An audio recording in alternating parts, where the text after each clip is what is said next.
battlefield war crimes, but really the from the USSR time Germany went on the... did not achieve socialism. Okay, dude. Oh my god. Oh my god. Nothing is socialism. Socialism. The Nazi dismantling of constitutional law. I kind of want to watch this as well, because I feel like this will be instructive. Maybe we'll see some analogs in this. In a step-by-step process, the National Socialist government dismantled constitutional law, usurped justice, and created a lethal totalitarian system that soon engulfed Germany and all of Europe. Redefining the nation as a pure political and biological organism, the Nazi government imposed legislation that reinforced its ideological program in all aspects of German life, with a focus on race, business, religion, and medicine.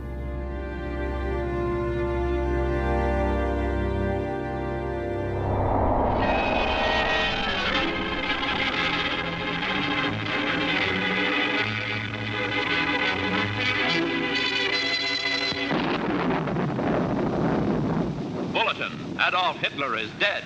He is dead, and how he died, the world little cares. For Hitler's death, millions have prayed, and millions are now thankful for justice. 1920, Hitler began. He was considered just a joke then, a raving crackpot. Who else was considered just a joke when they initially ran for office? You know, telegenic man who was also zesty, just like young Adolf. At the dawn of the National Socialist Party in Munich in 1923, a little-known Austrian political upstart by the name of Adolf Hitler naively attempted to overthrow the Weimar government of President Friedrich Ebert. Historically, the Bavarian beer... Sad to see people glad that somebody died. Oh, guys, it's really messed up that everyone is celebrating the death of Adolf Hitler. It's really messed up. It's, wow, so much for the tolerant left once again. He had a wife, okay? That's a person who had a family, all right? served as a locale of camaraderie and occasional ideological meetings. The beer hall putsch took place in November of 1923. The Weimar Republic, which started out in 1920, was in crisis. Certainly the Weimar Republic had all kinds of obstacles to try to overcome. Its leaders were seen as responsible for Germany's surrender in World War I, which no one in Germany expected. They were also seen as responsible for the Versailles Treaty, which all Germans felt was incredibly unfair, even though both the surrender and the need to sign that treaty were really dictated by the generals, who felt that Germany could not sustain further military action. On November 8th, with 600 stormtroopers led by Ernst Röhm, Hitler descended upon the Bürgerbräu-Keller and shouted out, "The national revolution has broken out. The hall is surrounded." After several speeches by putsch leaders, Americans got real horny when they heard the term burger. They got, oh my God, all the Amerifats in the chat rising up. They're like, man, what's going on here? These guys, did they have some good ideas? I don't get it. I don't get it. They said burger, I love burger. Hitler left, wrongly believing the revolution had begun. If you love history, then you will love History Hit, our extensive library of documents. Having created a political movement out of what was a very small German Workers' Party, Adolf Hitler, inspired by what Benito Mussolini had done in Italy, where he had been able to organize a march on Rome, which put him in a position of power, felt that he could do the same thing. Now, in his case, he had to start from Munich in Bavaria, which is where the Nazi Party had begun and built itself up. And his plan was twofold. He was going to coerce the leaders of Munich and Bavaria into moving out of his way, and he was then going to march on Berlin. At 11 a.m. on November 9th, Hitler and his followers attempted to take over Munich. Why is it always men who want to be a tyrant? I mean, there were girl bosses, you know. Margaret Thatcher comes to mind. Public buildings. Burgles, thank you for the 100 gifted subs. Oh my God.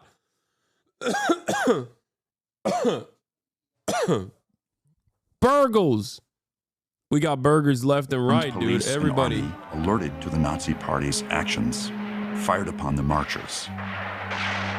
This left 16 Nazi martyrs whose blood soaked the swastika banner of the newly formed Nazi Party. In 1923, there was a great deal of economic turmoil in Germany, and Hitler decided to seize the occasion to try to dismantle the democratic process in Germany and essentially establish a dictatorship. The interesting part of the beer hall putsch is that the putsch itself was so poorly disorganized that he never left the city limits, so that he ended up being tried in a local court. Had he made it outside of the city limits or even on his way to Berlin, he could have been tried for treason in the national court and in fact have faced a death sentence.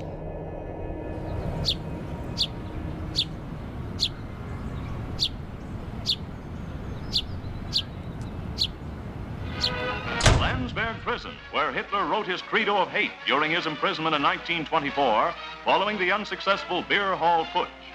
This was a hallowed shrine to official Nazis, but to American GIs, it's just a jail that Hitler never should have left. Although Hitler was sentenced to 5 years in Landsberg prison, he was imprisoned less than 9 months, during which time he continued to build his party network and dictate his blueprint for the Nazi Party program. Mein Kampf provided the seminal ideas for the party's attack on Jews and communists, based upon political and racial laws. Once Hitler realized that he wasn't going to be able to take power by force, he decided he had to use the political processes to attain power. And he manages to build the most successful political party in Weimar Germany and become the most successful leader. And you know, it's amazing because up until the elections of 1930, it doesn't look like he's getting anywhere. He had this idea, build it and they will come, that if he created the infrastructure for a wide-scale political movement, the opportunity would come along. He recruits, he develops propaganda techniques, he learns to use technology, he recruits a successful group of lieutenants. And when the Great Depression strikes, and once again the Weimar Republic is vulnerable, it is Hitler and the Nazis that are in this position to capitalize on that and move to power. But he had always said that he was going to use the Constitution to destroy the Constitution. And he was going to use the rules of the Republic to destroy the Republic. Certainly the Reichstag fire, which occurs in February of 1933, helps him.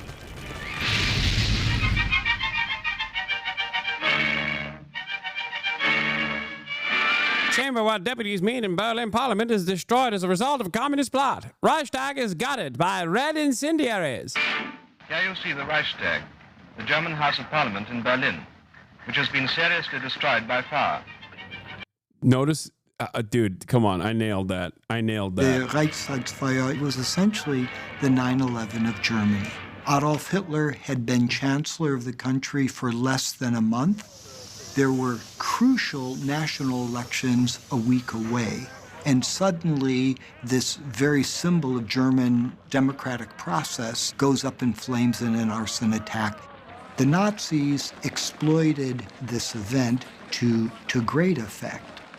The Hitler government immediately blames the communists for this, and the next day Hitler approaches the president and he says, we need to suspend civil liberties. Hindenburg was hesitant, but ultimately... Yeah, you gotta do it, man. You just gotta do it, you know?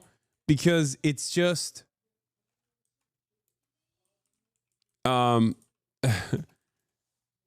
You gotta do it because these scary communists, dude, they're so violent, so dangerous, so scary.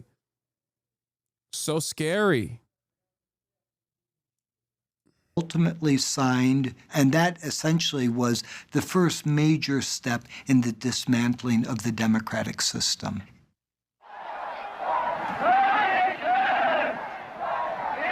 In the atmosphere that existed at that point, a lot of Germans were willing to sacrifice certain liberties for the sake of national security. And once again, I think, given what the United States went through after 9/11, I think one can understand that. And I'm not saying that the dynamics or even the situation was the same, but it can, if one wants to try to imagine what it was like in Germany at that point.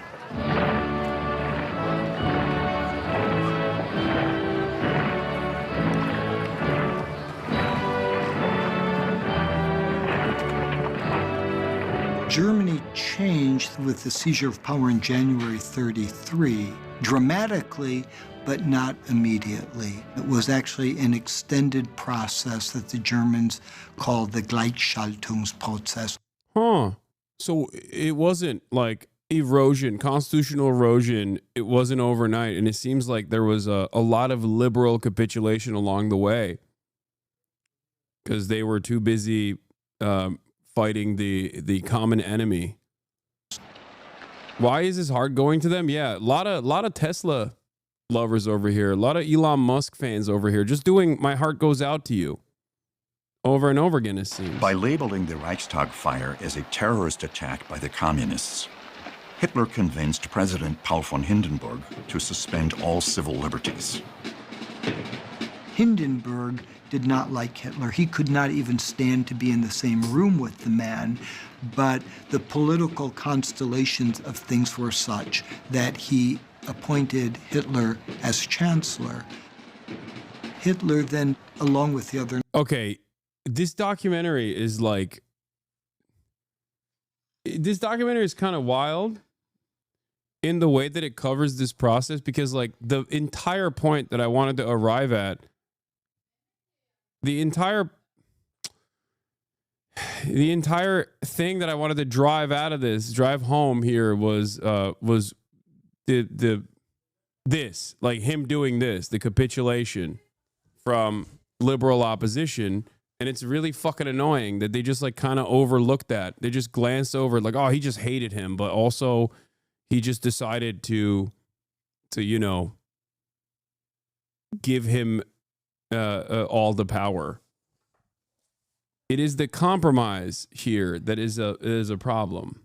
And I think that many of these like mainstream documentaries and the way that people learn about this stuff doesn't actually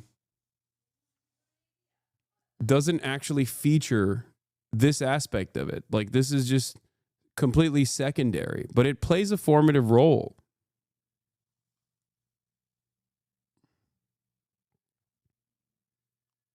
The Nazis set about systematically dismantling the various pieces of democratic process. Some of it through legal means, some of it just subverting the system and ignoring certain laws.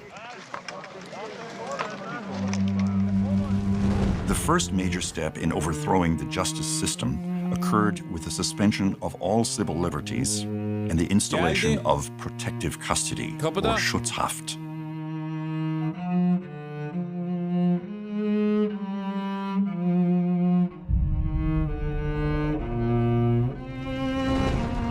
What happens in the enabling law is by this time, the Communist Party, as a result of the Reichstag fire, had been declared illegal. And that eliminates a powerful bloc of anti-Nazis from the Reichstag. At this point, Hitler goes to the Reichstag and asks for a 4-year dictatorial regime, which would suspend most civil liberties and virtually create a state of almost permanent emergency powers.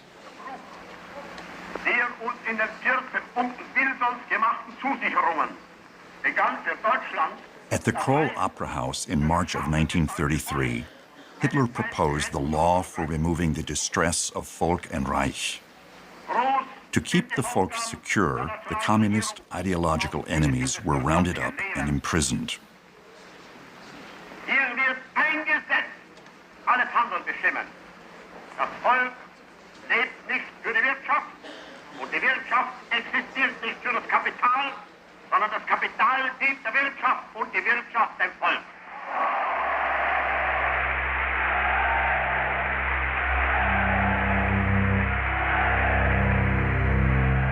One of the pro-communist anti-Nazi lawyers caught in the web was Hans Littin, who had defended communists against the wrath of violent Nazis, even daring to question Hitler on the stand for 3 hours in a 1931 trial.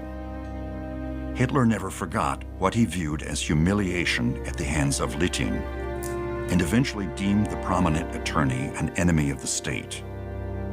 Sent to a concentration camp, this honorable half-Jewish attorney paid for his integrity. Bro, you know what's kind of interesting about this, by the way? There's another parallel here where all the trials that took place, Donald Trump is quite literally currently singling out law firms that played a role in all of the trials that took place against him right now as we speak. And from what I understand, some of these law firms are doing the exact same thing that Columbia University did, the exact same thing that fucking Harvard did, and they are straight up giving in to whatever his demands are, saying they'll do pro bono work for Trump and the administration, shit like that, ahead of time because they're fearful that they might get prosecuted. So instead of putting up a fight, they're folding ahead of time without any sort of pushback whatsoever.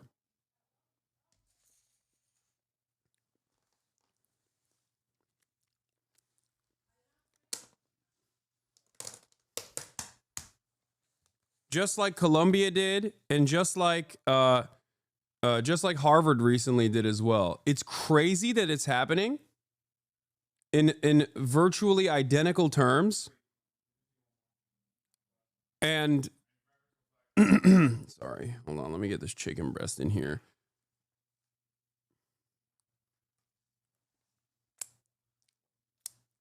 And it feels like it's worse than last time, because at least in Nazi Germany, in this entire process, there were 800,000 Germans that were arrested for resisting against the government. Now, many of those Germans were obviously, you know, Jews, communists, socialists, and whatnot, and many of them were arrested specifically for the claim of resisting against the Nazi government, but they were, you know, falsely branded as resisting against it for the crime of being Jewish or whatever. But like, what's really interesting here is that like there is no fucking resistance whatsoever to Trump 2 right now.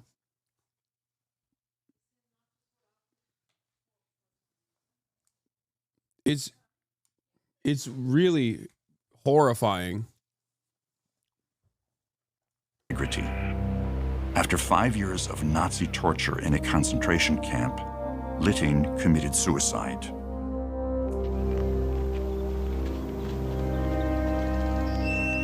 In March 1933, in an effort to confine the enemies of the state, an old munitions plant on the outskirts of Munich became the first Nazi concentration camp.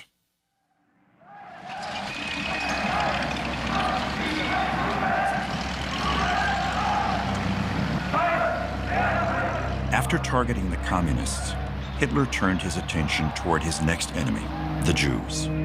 From that time on, virulent anti-Semitism dominated the philosophy of the fast-growing party throughout the 12-year Reich.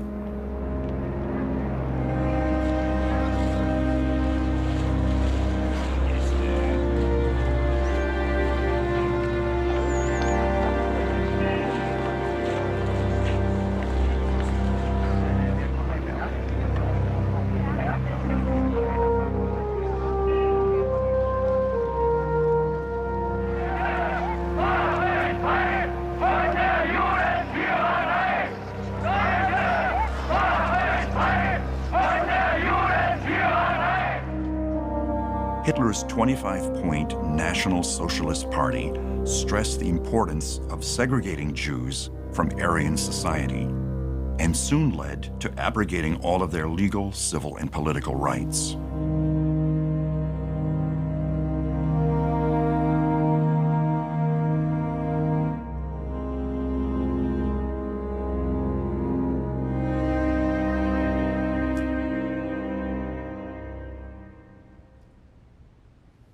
On April 7, 1933, Parliament established its first major law to curtail the rights of Jewish citizens, the law for the restoration of the professional civil service. According to the Aryan paragraph, Jews were legally excluded from civil service positions. On the same day, a law was imposed that prevented Jews from admission to the bar. This legal assault had devastating consequences for Jewish lawyers. For the most part, Aryan attorneys were pleased, and few voiced any negative reaction to such violations of justice. The history of Jewish lawyers in Nazi Germany really follows an arc from the unification of Germany in the 1870s through the Nazi era. With the unification of Germany, Jewish lawyers for the first time were allowed to enter into the legal profession. And they flowed into the legal profession, and they became very prominent in the legal profession. When the Nazis came into power in the winter of 1933, they immediately tried to reverse the emancipation of Jews and the liberal legal order which had allowed Jews to become part of it and in which Jews had played such an important role. The Nazis round up its opponents. It arrested within several days 4,000 of its political opponents. Among them were Jewish lawyers. But at that point, the Nazis were arresting its political opponents, not Jews as Jews, not Jewish lawyers as Jewish lawyers.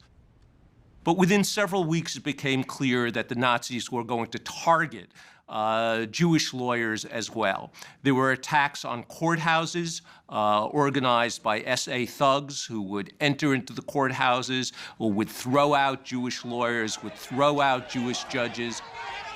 Violence served a purpose for the Nazis. They used it to its full extent. They used it quickly, and they scared people. But the Nazis also realized that violence had its limits, and that they could also use law in order to promote their agenda. Hitler claimed that Nuremberg was the most German of cities, with a tradition that aligned itself with the nationalism of the 1930s. Known from medieval times as a city that burned Jews at the stake, Nuremberg continued to fuel animosity during the Third Reich. The city hosted the party rallies and also served as the venue for the... Yes, not to freak you guys out, but delayed autistic Guppy is correct. Even in the 1933 German elections, a third of the electorate were either SPD, socialist, or KPD, communist voters, comparatively zero class consciousness in America in 2025. So the situation is worse. There is no like real revolutionary sentiment or class consciousness among the American working class, which is part of the reason why it's much easier for Donald Trump than it was for Adolf Hitler, even back then. That's why there is no fucking resistance whatsoever, and not even demands for resistance to specific erosions. When you ask me, like, Hasan, it seems like some of the deportation policies are very popular amongst the Americans. This is part of the reason why.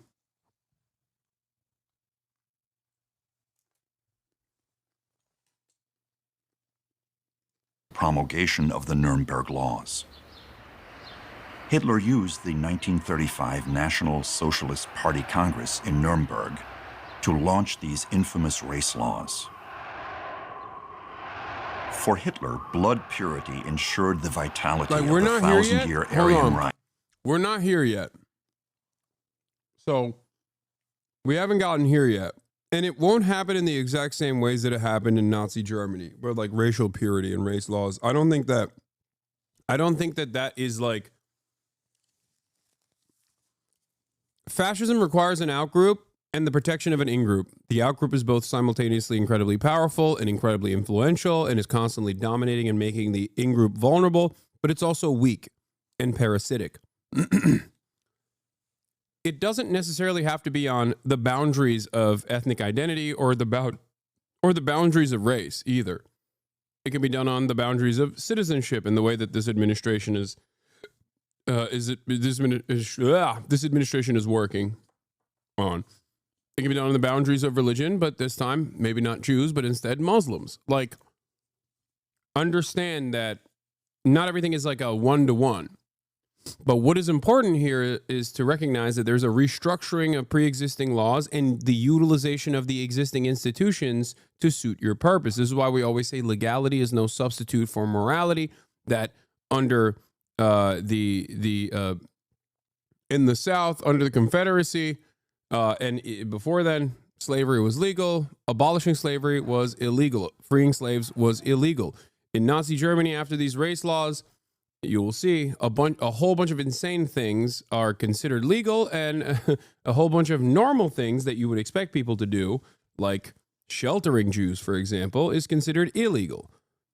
So make no mistake, the new precedent-setting decisions that this administration is making is in a way utilizing the pre-existing system to change the court structure to one that suits their purpose. That is precisely the reason why I think these actions against the immigrant enforcement actions that this administration is taking are incredibly scary, because once the new precedent is set, then they can use the law to their benefit to say, well, this is criminal behavior. You're engaging in criminal behavior. You're sheltering an undocumented migrant, for example, or you've said something that we consider to be harmful and in opposition to our agenda. You've vandalized the Tesla. You've said something mean about Trump. These are all now enforceable criminal actions. As defined in the Nuremberg laws of September 15th, 1935. Der Erde die Menschen nährt und aus der Fruchtbarkeit seiner Familien die Nation fort erhält. Hitler used the 1935 National Socialist Party Congress in Nuremberg to launch these infamous race laws. By the way, if you are a student of American history, you might notice something very similar that you have probably learned about. And that is because Adolf Hitler ripped this shit from the United States of America, as a matter of fact. Straight up. The one-drop rule, blood quantum shit, all of that comes from us. He stole it from us. Straight up fucking bar for bar copy from the Jim Crow apartheid structure. Just so you understand.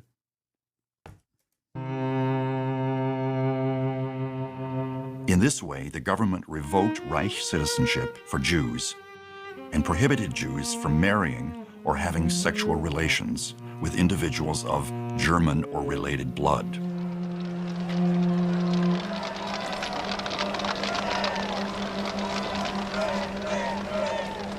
These Nuremberg laws, they were the ones that really prescribed citizenship for Jews. Citizenship was something that would be granted, like a license. Only citizens had rights of citizenship. The second law was about keeping the purity of race. And it begins by prohibiting any kind of marriage between an Aryan and a Jew. It spells it out. If there is already a marriage, it's invalid. For the record, this literally exists in Israel too, which is kind of crazy. Like, Israel currently has this.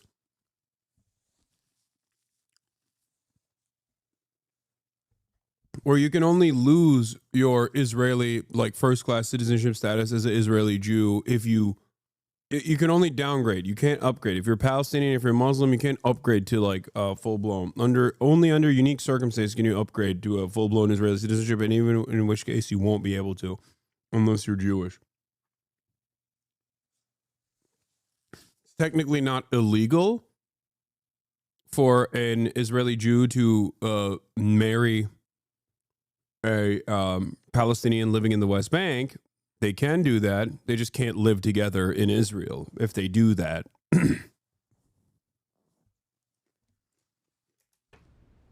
There were prescriptions, no kind of sexual relations. That was going to take a little bit of policing. And there was a provision that no non-German, Jewish or other. Yeah, here. Israeli Knesset passes law barring Palestinian spouses. Israel's parliament on Thursday passed a law denying naturalization of Palestinians from the occupied West Bank or Gaza married to Israeli citizens, forcing thousands of Palestinian families to either emigrate or live apart. Hey, Hasan, I love how you haven't fallen off like everyone else. Thanks for that. I don't know what you mean by that. Who's fallen off?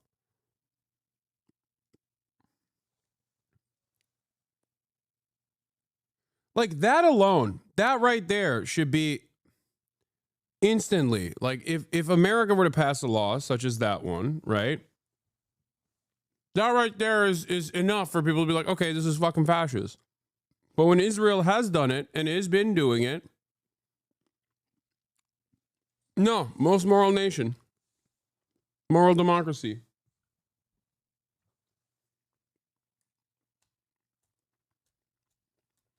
They have to do that.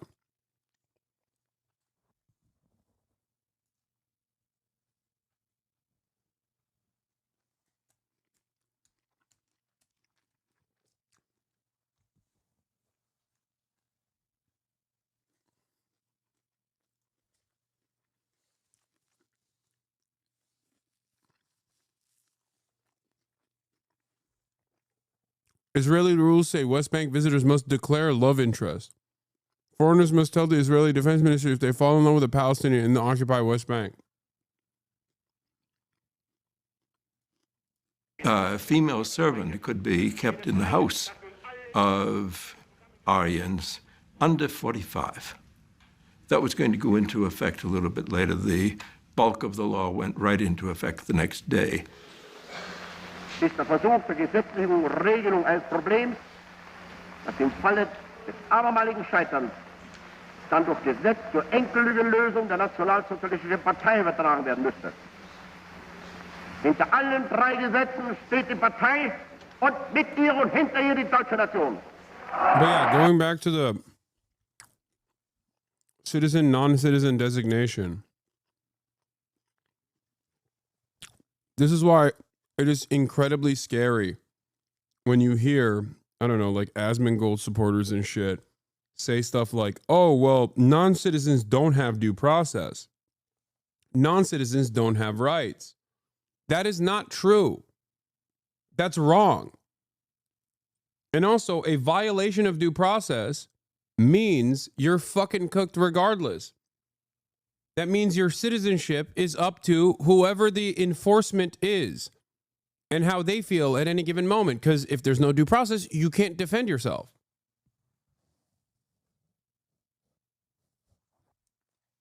You can't even prove your citizenship. So that means anyone and everyone is a non-citizen.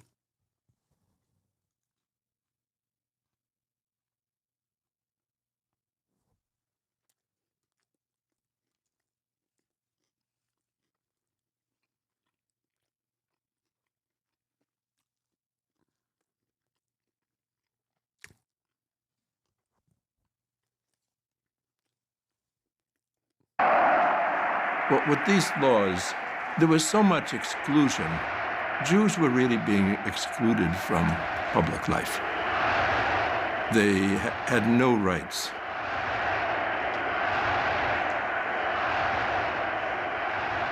It didn't matter whether you were a religious Jew or not to Hitler. If you had a quarter to an eighth of your background Jewish, you were Jewish. So it wasn't a religious thing. It was a racial, ethnic. And so if you had a Jew, even if you converted, you were still Jewish according to the racial laws, based on your background, based on your lineage. And so it was a eugenic and genetic and hereditary. And it was all caught up in social Darwinism, but it was a genetic, and that was a different kind of anti-Semitism.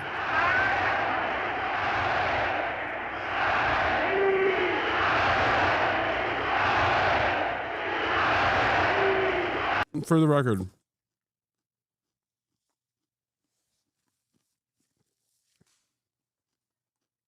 The the reason for this evolution is also because that's just how fascism is. There's an endless thirst for domination. It needs constant enemies, which is why it's inherently a suicidal ideology. There has to look at all these. By the way, look at all these people giving their heart out. Yeah, why is Hitler doing the Elon salute? I don't know. I guess he also was a big fan of car manufacturing, which he was. Henry Ford, he did like him. Henry Ford, another American vehicle, a titan of industry. Henry Ford revolutionized the assembly line. Henry Ford. Hitler loved that guy, and he loved Hitler back. Let me tell you. Let me tell you. Henry also loved giving his heart out to people, just like Adolf Hitler is here. Maybe that's what it is. Maybe that's what they're doing. It's a secret handshake that autistic people love to do, I guess, according to the ADL. Through legal machinations, the Jewish community was also forced out of the medical profession and denied civil rights. Basically, starting out in 1933, it was made extraordinarily difficult, almost impossible, for Jews to... Yeah, not letting Jews be doctors and lawyers is such a fucking self-own.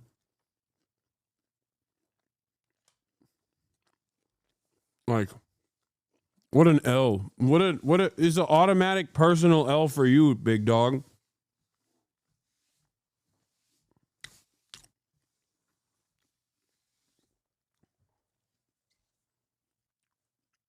Yeah, so what's next? Comedians, yeah. No more Jewish people in the field, in the legal field. No more Jewish doctors, no more Jewish accountants, and no more Jews in entertainment. There you go. Collapse your own entire economy. Key sectors gone.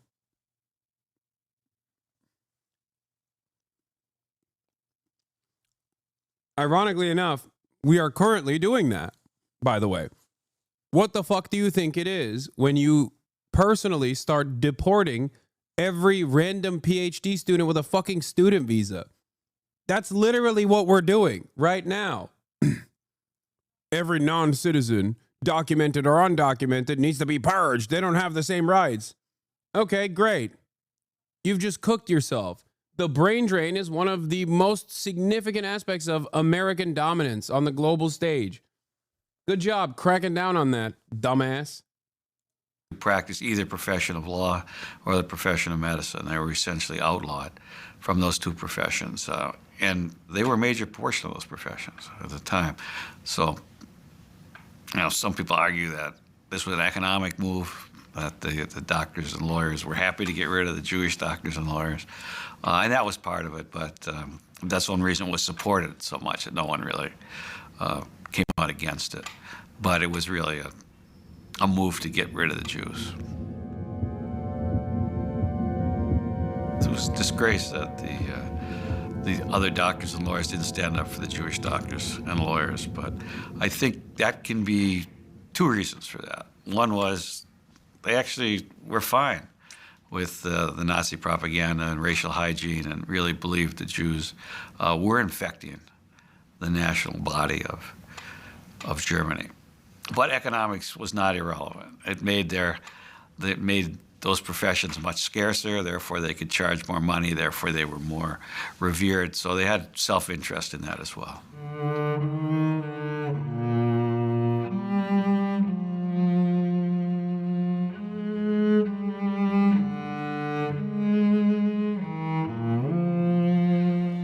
In the Nazi blueprint for a healthy society, those with disabilities had no place.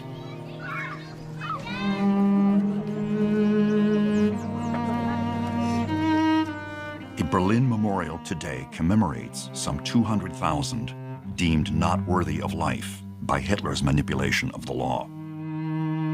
So the Nazis proposed racial laws beginning in 1933. That law was called the Law for the Prevention of Hereditarily Holy fuck, my Diseased birthday. Offspring. But in 1933. I've never seen my birthday ever reflected in an important historical event. Shocking. Yeah. So what's really interesting about this part is that, like, racial purity politics unironically causes inbreeding, which will lead to a larger number of disabled offspring. But then they simultaneously are like, oh, you're disabled, we're going to kill you. It's insane. Again, death cult, suicide cult. Every part of this doesn't make sense. Spring. Now, I think even the language, the wording of that law is important. You're not preventing diseases, you're preventing diseased offspring. And what that law recommended, based on the science of the day, was that people who were considered not to be contributing to the genetic health of the body of the Reich could be forcibly sterilized. And in fact, that law actually said 50,000 Germans a year ought to be sterilized, even if it was against their will, for the good of the Reich.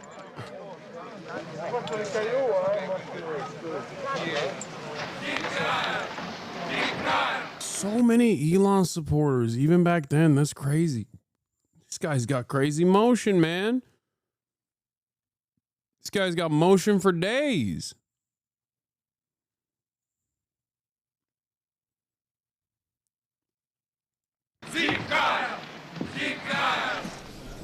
Those racial laws were important because they codified what authors Hoke and Binding had suggested in 1920 in a book in which they coined this phrase, life unworthy of life. It began with the sterilization programs of Germans, of the retarded and the mentally ill. And so the sterilization program, 1933, the sterilization law. I'm sorry. It's not funny. That's crazy that he just said that. It's just like unexpected in a professional setting. It's like if you go to your OBGYN and he says, damn, your pussy looks great today. You know what I mean? It's just wild. It unexpectedly came out.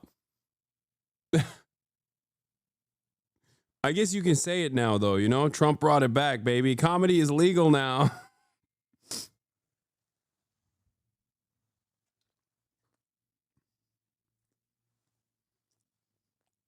Which allowed compulsory sterilization for the feeble-minded, which was a catch-all for anybody you wanted to sterilize. But the sterilization program moved into the child euthanasia program. And the child euthanasia program moved into the adult euthanasia program.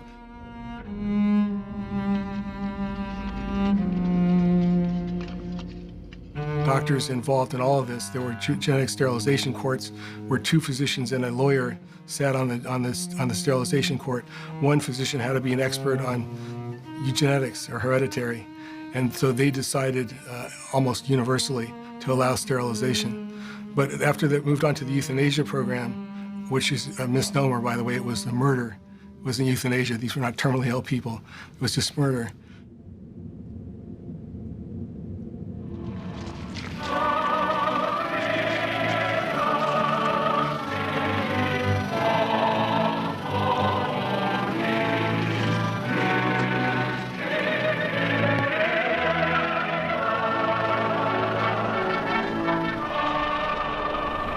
The strategy of Hitler's political regime was to undermine, dismantle, and decimate all ties to traditional religion.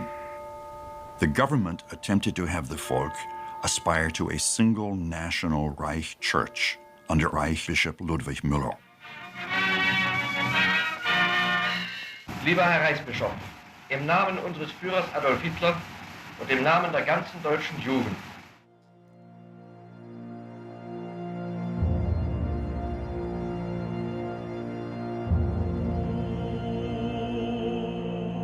Bishop Clemens von Galen risked his life by giving an anti-euthanasia sermon in Münster on August 3, 1941. Due to his strong protest, the euthanasia policy was scaled back.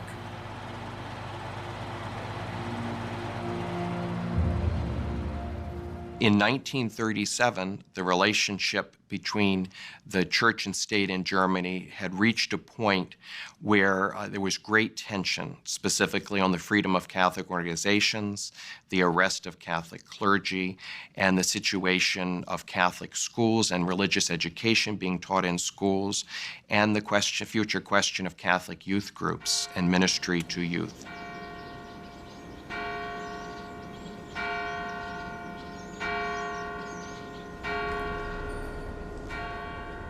And with that, the German bishops were so concerned that they petitioned the Holy Father, the Pope, to do something about that, to try to protest.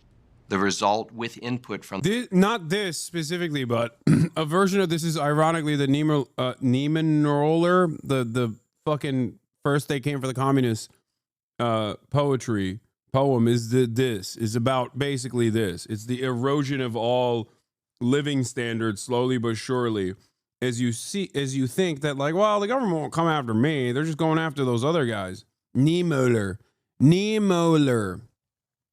who wasn't a Catholic himself, but he was initially a supporter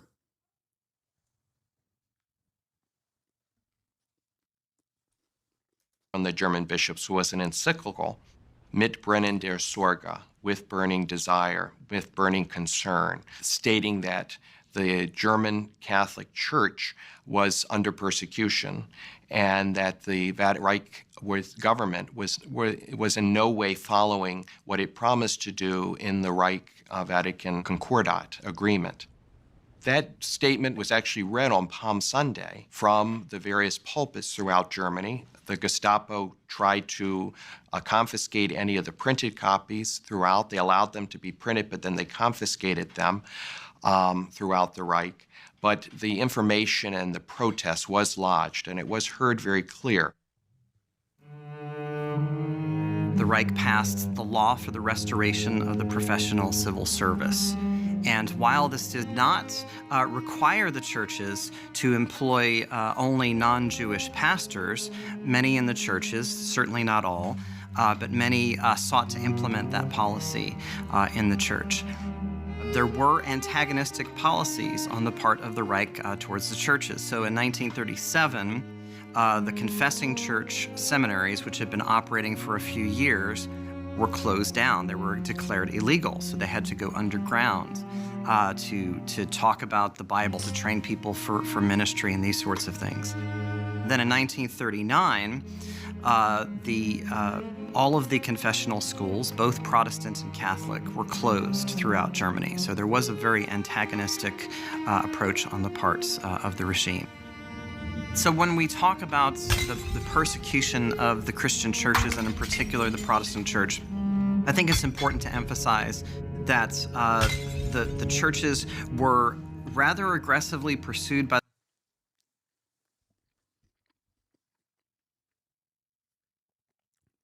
This is precisely the reason why I think Jews who think they'll be spared from this fascist administration, because right now they're presenting their agenda as one protecting Israel and therefore protecting Jews, are fucking dumb. Like, obviously in the short term it doesn't matter, because, like, of course it's not going to happen like overnight. It's not going to happen even for a couple of years, you know, for sure. But I still think, at least looking at history, I still believe that there is no way that Jews are not in the crosshairs again. No fucking shot. By the Nazis in the early years from 1933 to 1937. There were plenty of laws that were passed against them. In In the Third Reich, Jehovah's Witnesses faced a unique choice with regard to their faith. And to see how they have grown, we have seen how he has guided them as they made the truth their own. Well, they behaved them like other traitors. For example, if women weren't prepared to work in the factories to construct weapons, they were sentenced to death. And that had been the same with men who weren't prepared to go to the army. They didn't have a particularly feeling against the belief system of Jehovah's Witnesses. They didn't know the system.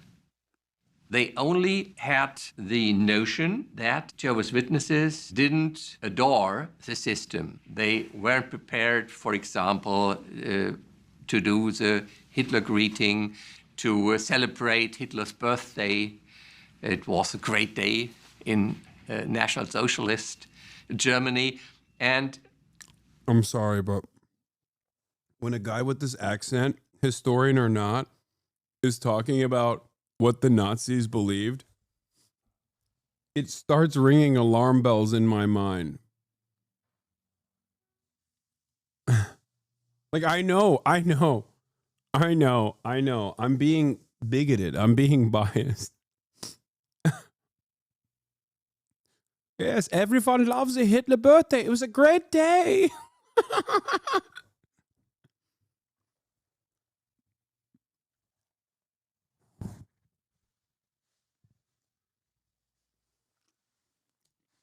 I know that's not the case.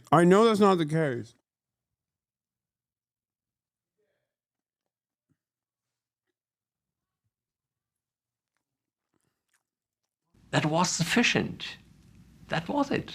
And they were surprised how strong these small group of believers resisted them. In the Third Reich, Jehovah's Witnesses faced a unique choice with regard to their faith. Witnesses were offered to sign a paper to end their relationship with the organization, with the Watchtower Society, and then they could be free. But they didn't do that, and that's the difference to the situation of the Jews. The situation of the Jews, even if the assimilated Jews who didn't even know that their fathers and grandfathers had been Jews, hadn't any chance to flee the system because of their blood. The Jews were the most persecuted for both religious and racial reasons. From October 1939, they were Am I wrong? Like, I know he's not a bad dude. He's probably a liberal. Many Germans are. Most Germans are. But when I hear someone go, oh yeah, the Jews, even the assimilated ones will not be spared. I'm like, oh, okay. You know what it is? It's because of Hollywood, ironically enough. It's Hollywood. Hollywood has conditioned me into thinking that any German speaking in a German accent about the era is like, brigadier general of the SS. Yeah, Hans Lander. Relocated into large urban ghettos in Warsaw, Lwów, Lublin, and Krakow.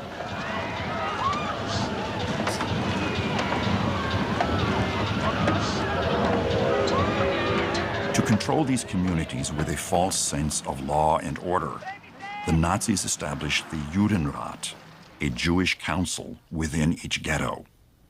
These forced liaisons between council members and Nazi overseers still remain a sensitive subject today. Once you are in the ghetto, you basically in the camp to die. All the laws, Germans start with the legal things. They come to the country and they say Jews cannot have a property, Jews cannot have radios, Jews cannot have fur. I mean, all the occupation laws function before the ghetto. Once you are in the ghetto, it's just waiting for death. There's no more law in the ghetto. There are law, but there are Jewish law by Jewish Judenrat. Jews were already deprived of the basic things, and then creating of the Jewish district, of the ghetto, was the final German occupation. By the way, this is Palestinian Authority in the West Bank, the ghettoization of Palestinian existence in the West Bank. It's in some ways Gaza as well. I watched the movie Come and See this winter for the first time. Holy shit! I want to watch it on. I want to watch it on the stream. A lot of modern German language was formed by the bad times, so they sound like that because the language in and of itself is modern.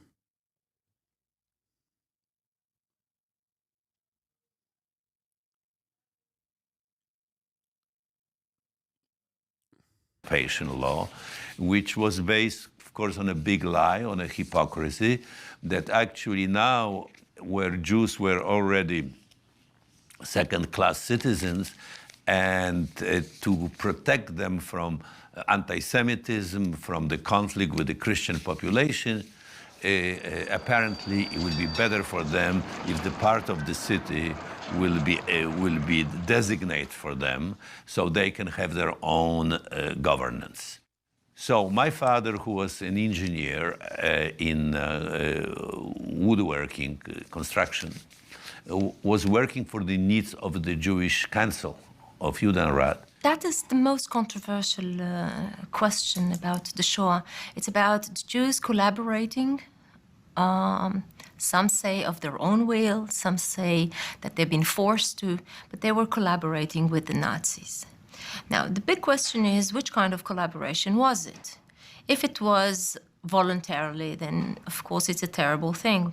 But since we know that the totalitarian regime of the Nazis made people to do things that they would never do in otherwise. And in the concept of what Katzetnik, he was one of the inmates in Auschwitz, and then he became to be a writer and a witness in Eichmann trial. He called it another planet. So in this other planet that have its own rules, have its own language even, people acted differently because they were under a force, under a threat, and they had to manage somehow their own communities. They had to survive. That was always like that. That's how they survived. The only controversy was a kind of ethical one, whether a Jewish person should help Germans to keep order. They were keeping order with the Jews under Germans' orders, obviously. Of course, the other solution would be not to have any community organization. It was absolutely a necessity. On December 7th, 1941, Himmler reinforced Hitler's directive Nacht und Nebel, night and fog, a policy that summarily bypassed the law by relying upon special German courts to sentence suspects in occupied territories to concentration camps. Under the cover of darkness, they simply disappeared.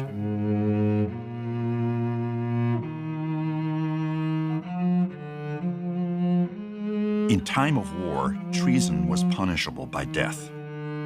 As chief judge of the People's Court, Roland Freisler, the hanging judge, frequently chose to enforce the death penalty for many of those who stood before him pleading for justice. Between 1943 and 1945, the People's Court sentenced approximately 7,000 people to death. Maniacal in his tone and harsh in his judgments, Freisler oversaw two historical cases: the members of the White Rose and the conspirators of the July 20th. Abi biri sana 3 hafta önce Türk düşmanı diye video yapmış. Öyle olduğunu düşünmüyorum çünkü her yerde söylüyorsun ben Türk'üm diye, seni takip ediyorum. Umarım en kısa zamanda Türkiye'ye gelirsin. Türkiye'ye gelemem maalesef ama Türk düşmanı değilim. Onu söyleyenler Erdoğan'ı sevmediğim için söylüyorlardır.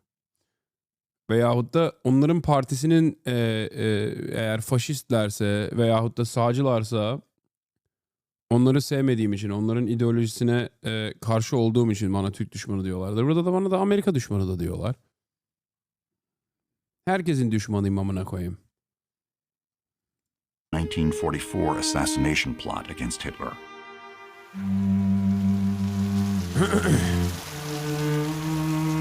It's crazy, mind-bending how all this applies to the situation in Gaza and West Bank. I think it's actually really interesting that we're watching this because the first half of this was the evolution of Donald Trump. And the second half of it is a much more accelerated, like the future of Donald Trump, right? And the future of Donald Trump is already in existence in Israel. If you look at fascism as a constantly evolving and obviously like a constant struggle to continue to manage power and to continue to eliminate an increasingly expansive out group, you realize that like the first half is America right now, and the second half is Israel right now, because I think that Germany, yes, and apartheid South Africa and Israel currently are examples of fascist projects that have played itself out. Obviously, with the case of Germany, it ended. Not that the ideology went away, but it ended, right, by force. South Africa, there was a major struggle, and ultimately, it was. I mean, the inequality still persists, but it also ended. The legal structure ended. Israel, on the other hand, is a living, breathing, continuing example of a fascist apartheid administrative apparatus.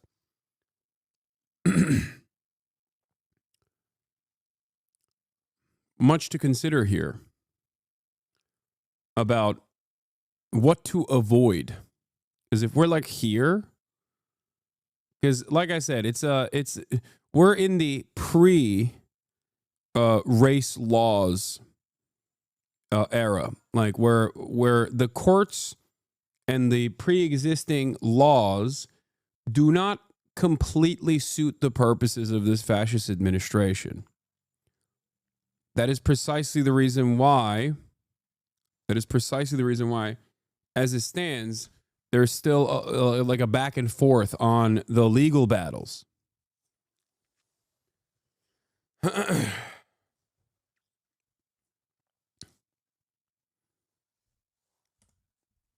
That is where we're at right now in America. Israel already shed themselves of these issues a long time ago.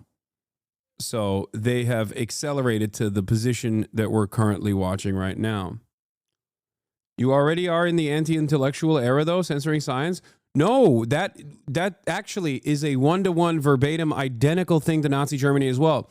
The academic receivership, I talked about it. Remember when he was talking about like how Hitler went after lawyers that directly played a role in trials against him? Donald Trump is doing that right now. Law firms as well are being forced to concede to the Trump administration's agenda. That's already happening. In terms of the anti-intellectual thought, or rather the control over permissible intellectual thought is already taking place as well.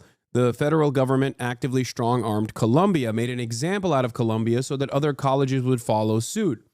This is one-to-one identical to what the Nazis did as well. For the Nazis, their entry point into academic receivership, which is exactly what the Trump administration literally is doing right now. They did it. Columbia allowed them to do it as of this past week. What they were doing in Nazi Germany against the Frankfurt School, or rather in all of academia, was to go after Jews. They were like, oh, if you're a Jewish professor, or if you have Jewish sympathies, socialist sympathies, you're done. You're out. Right? And just like in the United States of America with what Columbia did, the German schools at the time also capitulated to the Nazi government with hopes that they could maintain their funding. Exactly the same thing, like a one-to-one comparison, with the only exception being that this time the entry point is not Jews, but instead anti-Israel sentiment. Straight up. A demonstration of Palestinian sympathies. But the purpose there is not to simply squash any sort of pro-Palestinian dissent. The purpose there is much larger. It's complete and utter domination.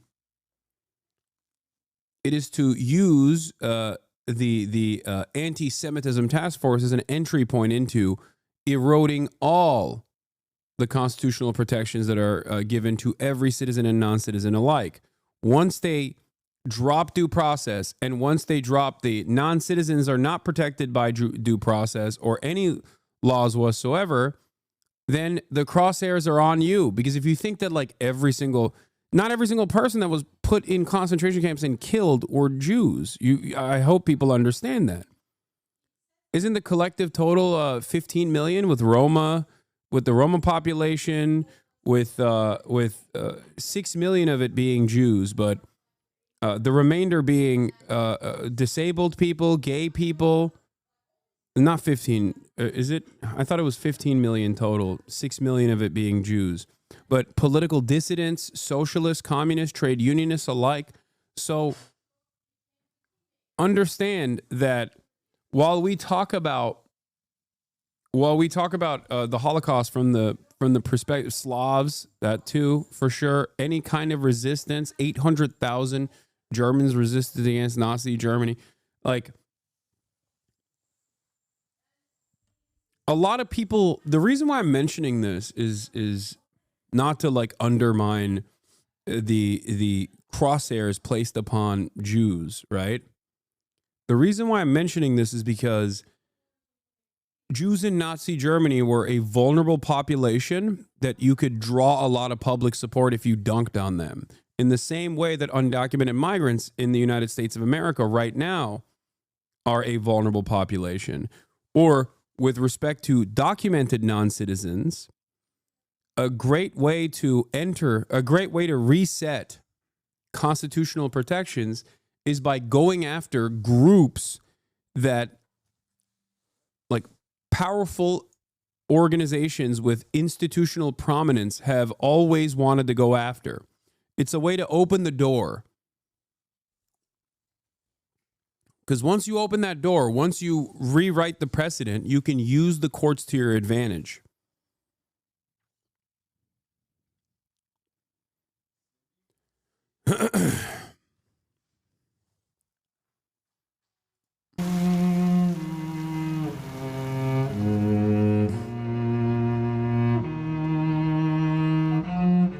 At the University of Munich, members of the White Rose Resistance produced 6 leaflets against the Third Reich. Hans and Sophie Scholl, along with their colleague Christoph Probst and their mentor Kurt Huber, were deeply committed to the high ideals of the White Rose movement. Condemned as... I think what's really interesting about this is that right now, especially because we live in the aftermath of the Third Reich, we have an exact comparison to point to that virtually everyone understands as bad, right? And right now, if all of these institutions did start resisting against the Trump administration, there is an opportunity. There is an opportunity to cut this nonsense, or at least like actively undermine the initiatives that the administration is doing, because they do not have the manpower right now. They do not have the manpower and the logistics to be able to jail every single person. This is precisely why I try to agitate here and now with the hopes that people will wake up to the fucking reality. And yet we are sleepwalking towards this future.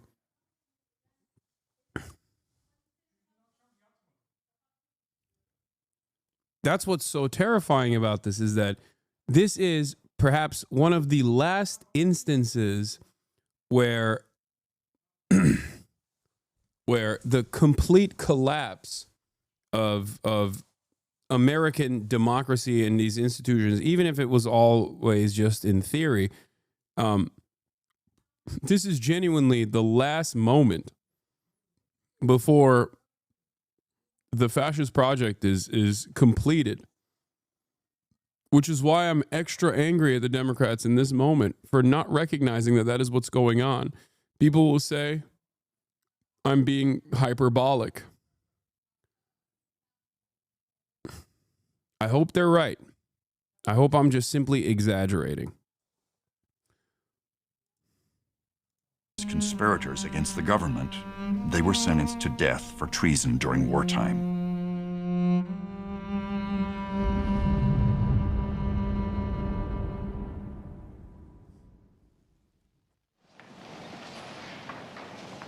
Große Firma! Na, Sie gehören aber zur schwarzen Fraktion. Ja, das sieht man Ihnen an. Das ist klar, das kann ja nicht anders sein. Very charitable to think they don't recognize it? No, dude, come on. They don't. They don't recognize it. Even if they were alive in the 30s, they don't recognize it. Also, they weren't alive in the 30s. Come on. That would be someone who was alive in the 30s would have to be almost 100 years old. Like, what are you talking about? No, they do not recognize it. 100%. There are those who do. Make no mistake. There are those who do, and they actively champion it. Okay? That's why I say there are those who are goose-stepping towards fascism. There are those who are sheepdogging towards fascism, the Democratic Party, and the political apparatus that is supposed to be creating counter-narratives and resisting against this. And then there are those, the broad majority, that are sleepwalking towards fascism. Most people are in the third camp. They're just completely oblivious to this stuff. That's why it's not reflected in the polls, for example. And I think for them to recognize this, for the discontent to be reflected in the polls, you need to have leadership constantly making a big fuss. Yeah, liberals trying to preserve capitalism, taking the fascism pill.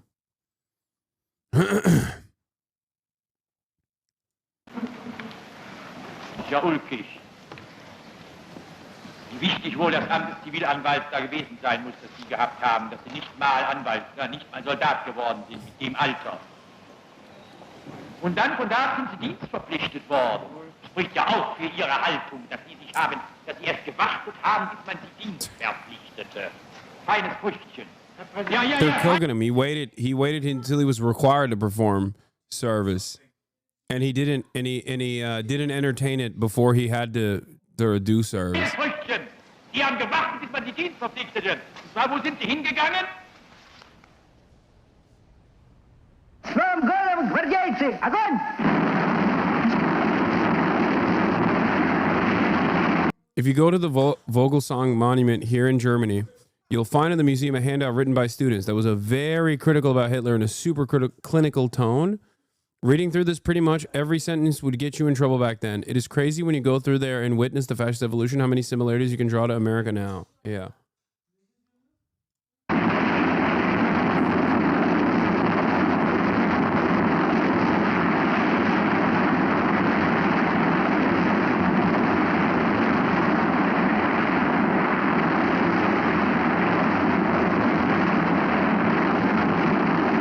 Outside Stalingrad, the icy winter becomes a fiery hell.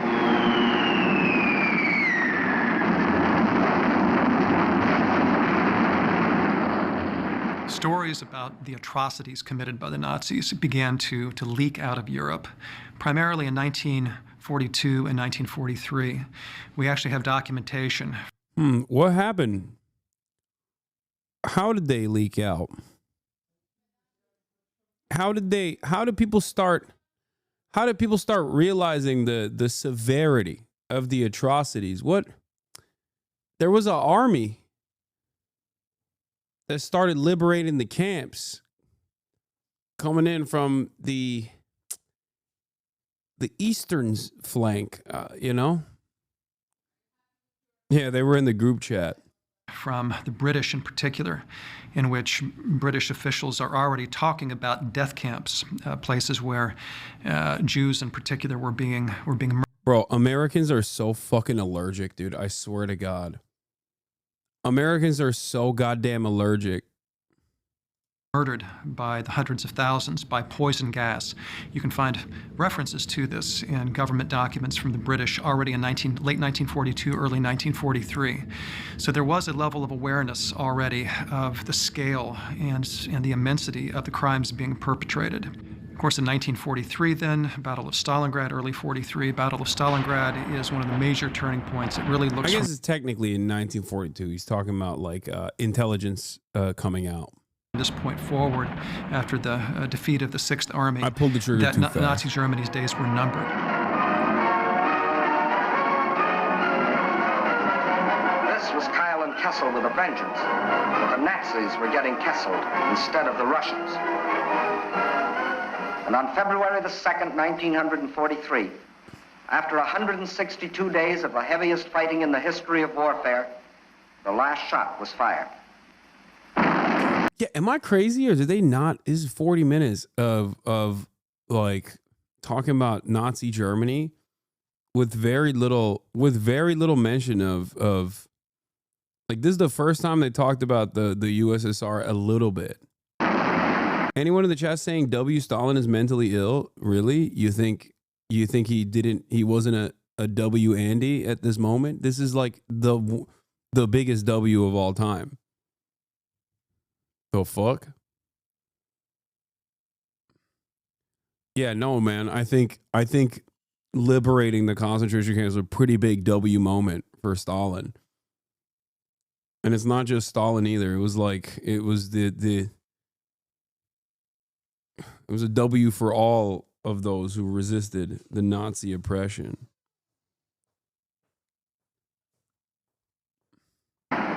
My dad's name is Stalin, like legal name. Is he Indian? Are you Indian? That's the only place I've heard like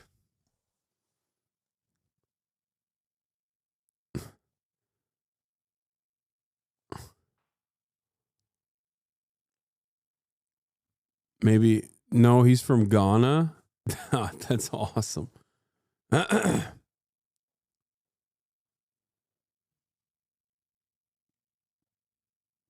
He's from Kerala. No, he's from Ghana.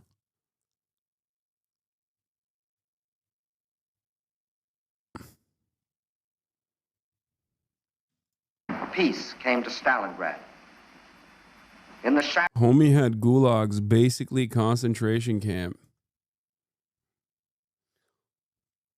Brother, you live in the United States of America.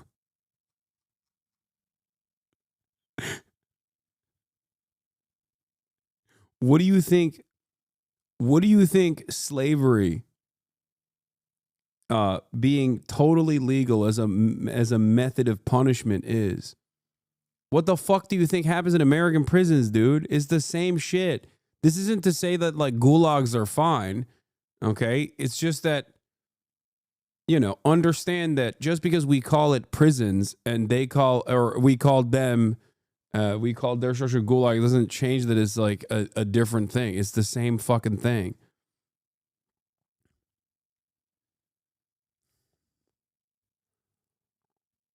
Battered streets, the blasted ruins, the ghastly evidence of their ordeal.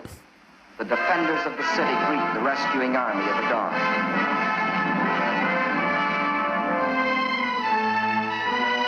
Stalingrad is free. The Nazis had capitulated.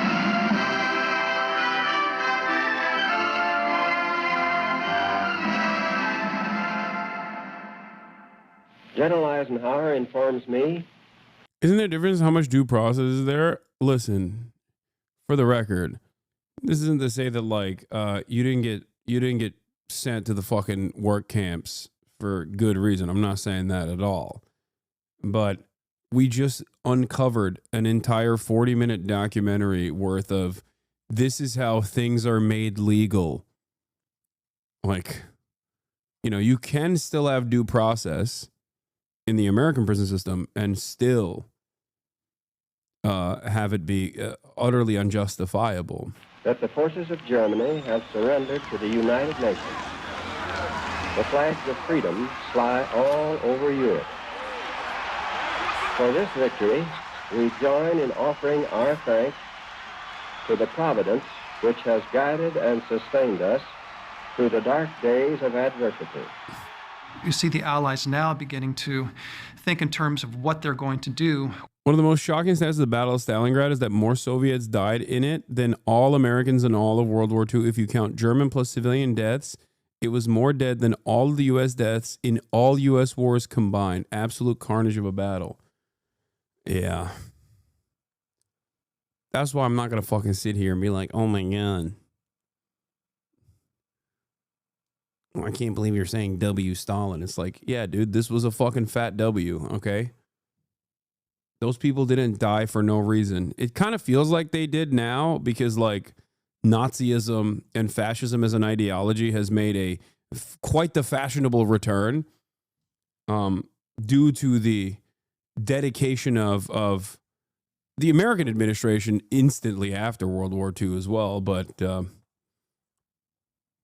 you know, making a brutal fucking comeback here. With the major war criminals, as they were called. These were the leadership, the leading figures of the Nazi government, Hitler, Goering, Goebbels, and so forth. How are they going to be treated? Churchill and his legal counselor, Lord John Simon, were of the view that the major war criminals were essentially outlaws who did not have to be given their day in court, but could in fact be taken, arrested, identified, of course, and then executed without the benefit of a trial. These generals, 24 of them, who had covered themselves with such glory and such medals on the fields of Poland and Norway and France, they now had only their past glory to comfort. Very clearly, the Soviets did not have in mind a trial or a proceeding along the lines of an Anglo-American litigated proceeding.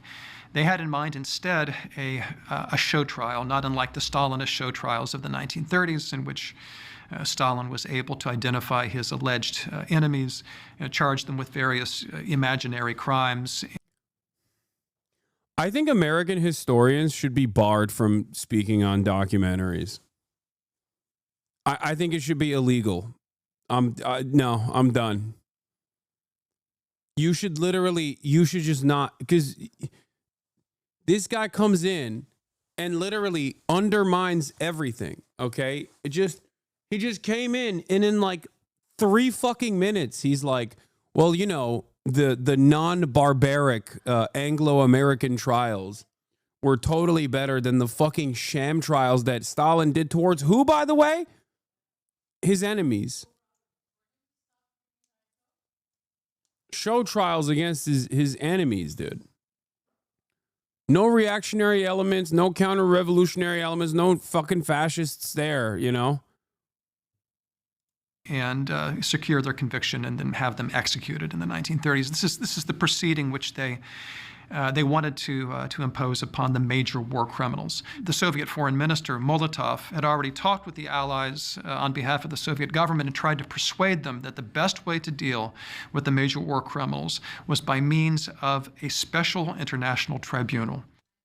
Stimson was of the view that a special international tribunal could be used in which the major war criminals would be prosecuted, but they would enjoy the same kinds of due process rights which any American accused of an offense would enjoy. The right to hear the charges against them, the right to study the indictment, the right to counsel, and the right to defend themselves in a fair proceeding. Nuremberg remained a focal point for the National Socialist Party, hosting popular rallies and political congresses starting in 1927. It continued through the Nuremberg Laws of 1935, and again in November 1945. Nazis got treated better than immigrants now? Yes, but also that judge was talking about treatment of American Nazis who were offering who were offering material support to Nazi Germany. There were also like American ideological Nazis, not even like American Germans or whatever, but like ideologically Nazis who consistently worked with the Nazi government. Many such cases of American industry titans that maintained a lot of their industry in Nazi Germany.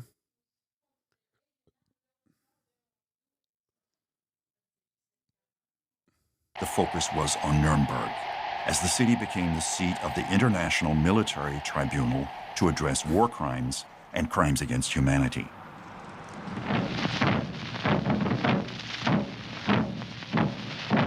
The drums of doom begin to beat for 24 top Nazis as Nuremberg becomes the scene of the War Crimes Tribunal.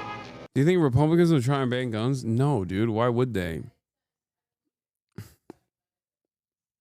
First of all, there are more guns than there are people in this country.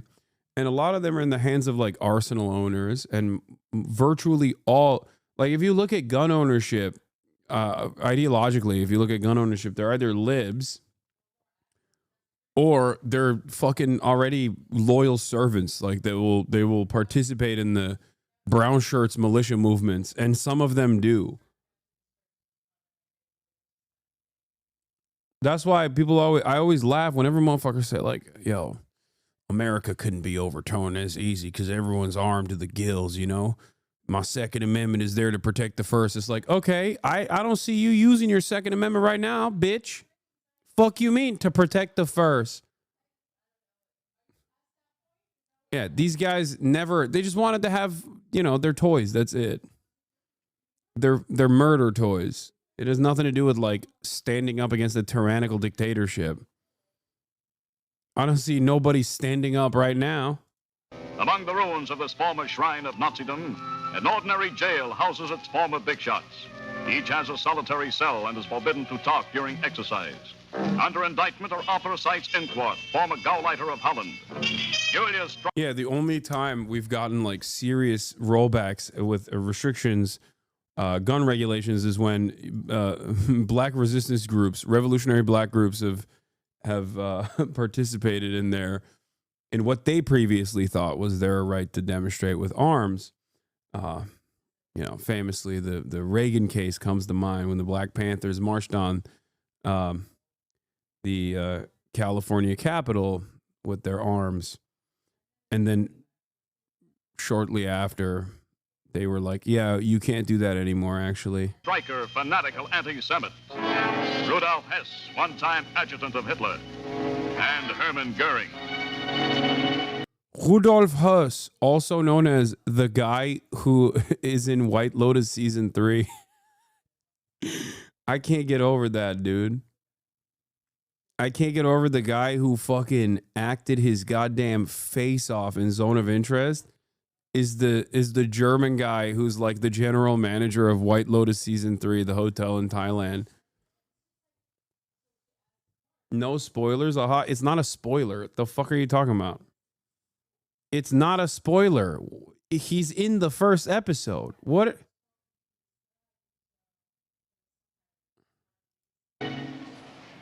Chief U.S. Prosecutor at Nuremberg, Robert Jackson, stated in his diary that the court was charged with establishing a rule of law in the place where it had been said there would be no more law.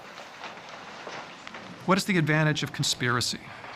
It afforded the government, the Allied government, with the opportunity to charge the Nazis with a substantive offense as well as participation in a criminal organization, which meant that you did not necessarily have to show an individual criminal act committed by the defendant.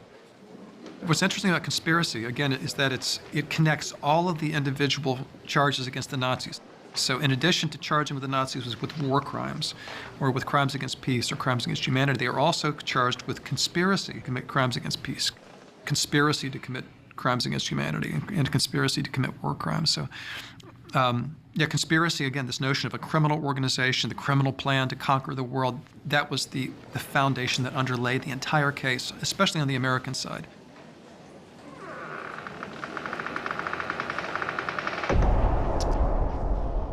One after another, the prosecutors came forward to state the case against the criminals.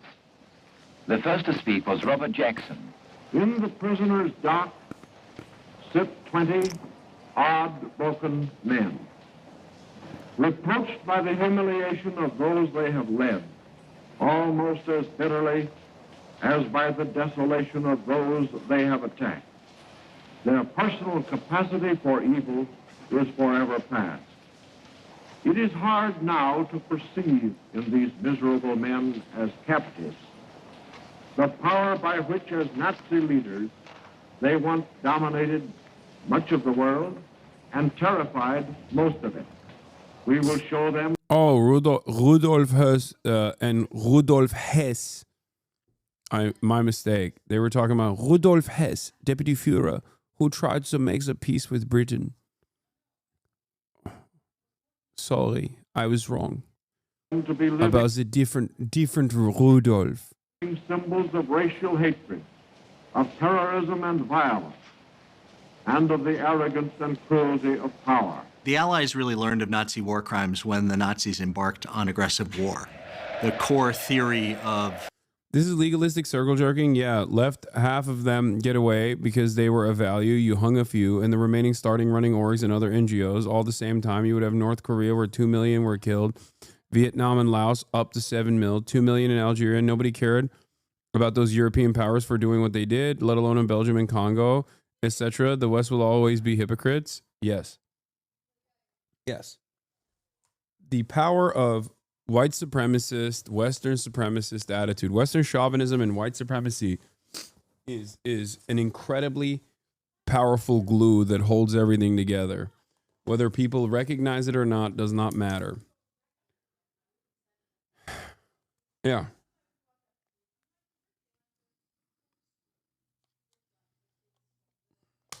It's true.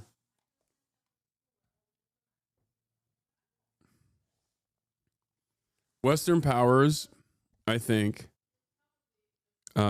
certainly did not feel too fearful of fascism and Nazis in general, considering how quickly they absorbed formative fascists and the remainders in all of Western Europe and started using them as a tool against the Soviets because they were terrified of the influence of socialism growing.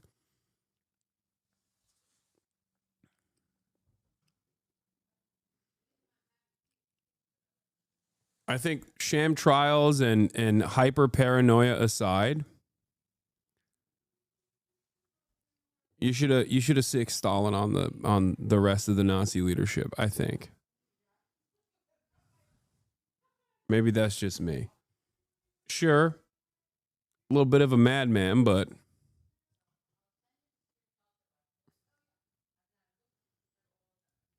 the Nuremberg prosecution is that the aggressive war itself was a crime. It's an overarching theory of criminality, and then within the war... Didn't help that Stalin was an authoritarian? What are you talking about? This has nothing to do with anything. Like, what are we talking about? We're acting like Western European leadership cares about fucking authoritarians, dude. Oh my God.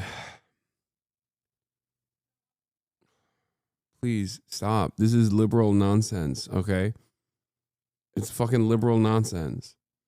When has America not personally put their own authoritarian dictatorships in positions of power in other countries? It's a matter of ideology rather than a method of leadership.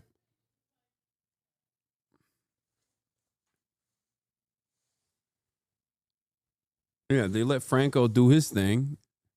They didn't give a fuck about that. How'd that happen?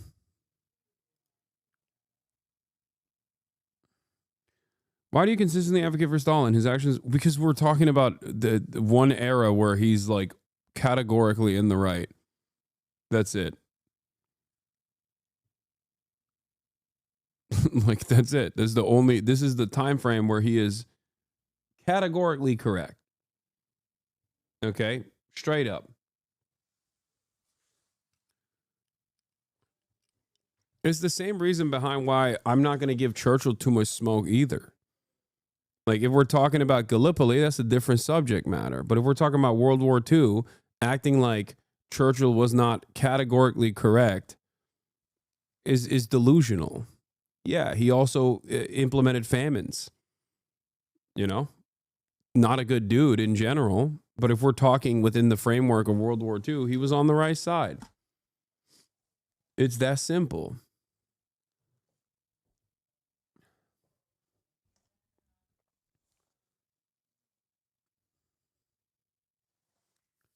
Like, I ride for the American government in World War II. Think about that. For easy company across the board. Those motherfuckers literally dropped 2 nukes on Japan, dude.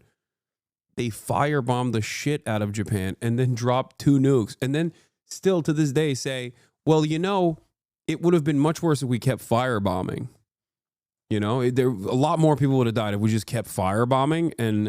And so the nuke was the peaceful option. Like, that's crazy. You are like having that attitude is you're like talking to a maniac. Having said that, I still stand up and salute. You know what I mean? You watch Band of Brothers. If you watch Band of Brothers and you hear the fucking trumpets coming in, if you don't fucking stand up and salute, you are soulless. You know?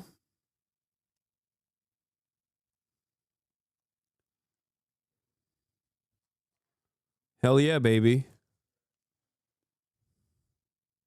Why do you always have to give one of the liberals when you bring up Stalin? It's anti-intellectual and just bullshit, says salty Soviet.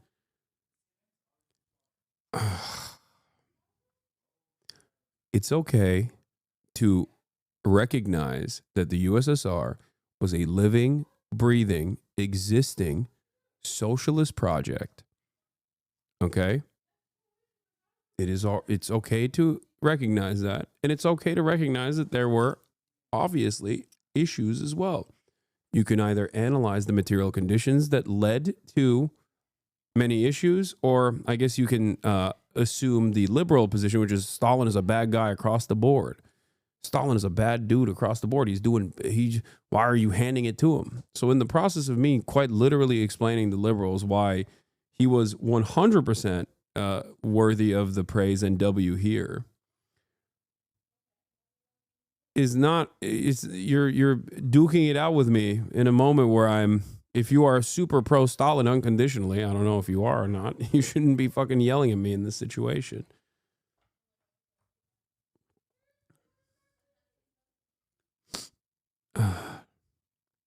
There are battlefield war crimes, but really the from the time Germany went on the... did not achieve socialism. Okay, dude. Oh my God. Nothing is socialism. Socialism is when I decided socialism. Yes, these were transitional socialist states, okay? Collectivization, taking an agrarian, potato-eating society to one that was able to fucking go up against the United States of America and beat them to space. Yeah, let's not analyze that. Let's not analyze that with the appropriate language. Like, that's crazy. That's an insane thing to say. It's also ahistorical. It was absolutely a transitional socialist state. It was a socialist project that existed and it failed. Okay?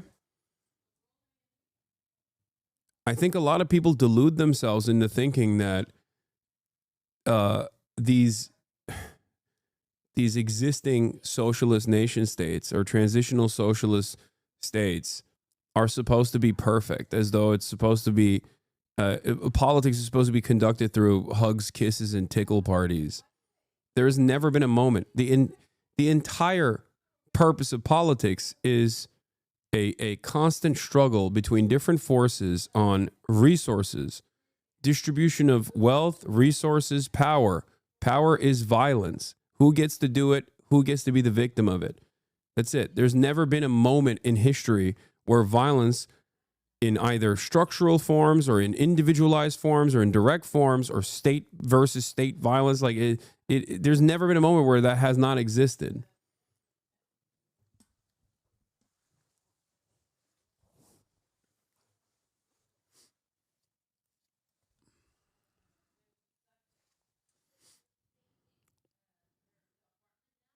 Utopia must immediately materialize when the proletariat takes power. If it doesn't, then it really wasn't socialism. Yeah.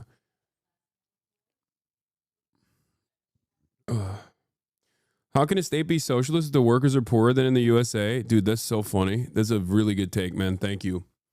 Yes, socialism is when everybody has burger. Okay, let me explain to you something, okay? When 20 million people are fucking eradicated and your villages, towns are all reduced to rubble, almost directly after you have had a successful revolution against only a couple decades post having a successful revolution against a czarist imperial power, okay, and you have a fucking peasant society in front of you that has to rapidly industrialize without the bounties of colonialism, without the bounties of chattel slavery, okay, there's gonna be fucking issues. You have to look at where a country was or where, like what the material conditions were before socialism, or at least a transitional socialist state, and where they arrived, okay? That's what you're supposed to do. This right here is pure Amerifat cope. That is precisely the same reason why pure Amerifat cope makes Americans think like, China, they're not a global competitor. Look at their GDP. Fucking, oh wait, even they might beat us on that metric soon too. Fuck, they're eating rats in China still. Please do not look at the internet where you can, or please do not hear out a Chinese person. No, they have tofu dregs. That's where all the houses are made out of tofu. They're falling apart. Any day now is going to collapse. I understand the reason for it, but I still wouldn't call this socialist because then people today think we want the same. America is an unimaginably wealthier nation than the USSR ever was. Okay? America, with all of its endless bounty, is nowhere near. If you... Let me take a breath and explain something to you. Okay? Remember what I just said about you're supposed to look at the material conditions before and after or during to see if society's improved or not. You also are supposed to look at the endless amount of wealth that a country has, its geopolitical condition, for example. When you look at America and the American project, if your metric of success is line goes up, GDP, then yeah, America's fucking great. It's awesome. It's the best. But clearly, if you live in the United States of America, you understand that the situation is fucking dire for the average American citizen, especially considering that our metric for wealth and our metric for riches is not necessarily universalized, but rather it's relative. It's relative to those who have against those who have not. So in that process, the American project has been a ginormous failure. A incredible failure. 600,000 homeless people in the wealthiest nation on the planet, the wealthiest, most powerful nation that has perhaps ever existed, that is able to dominate the rest of the planet with 800 fucking military bases. And there are 600,000 people that have to sleep outside tonight. Like, what are you talking about? That's a fucking failure. That's the biggest L of all time. That's my issue. We delude ourselves into thinking. Like, oh, these other metrics of success that we have designed for ourselves showcase how wonderful, how amazing, how bountiful this project has been. Yeah, not for you, motherfucker. It's the same principle behind freedom. People will be like, oh, people are starving in Europe, or people are much poorer in Europe overall. Okay. Do you think you are freer than the average European who works less hours than you do, who doesn't have to fear medical bankruptcy, who gets to take time away from work for much longer than you? What's fucking freedom? What good is that freedom if the overall number is higher? Yeah. Who do you think lives in a freer society? You do, or Europeans do, when they don't have to, when they're free of the fear of gun violence in their schools? Yeah, Michael Parenti. In the 3 decades after the Bolshevik Revolution, the Soviets made industrial advances equal to what capitalism took a century to accomplish. This is objectively correct. You can say Michael Parenti is reductive, but this is true. The Soviets made industrial advances equal to what capitalism took a century to accomplish through slavery and imperialism, for the record. While feeding and schooling their children rather than working them 14 hours a day as capitalist industrialists did and still do in so many parts of the world.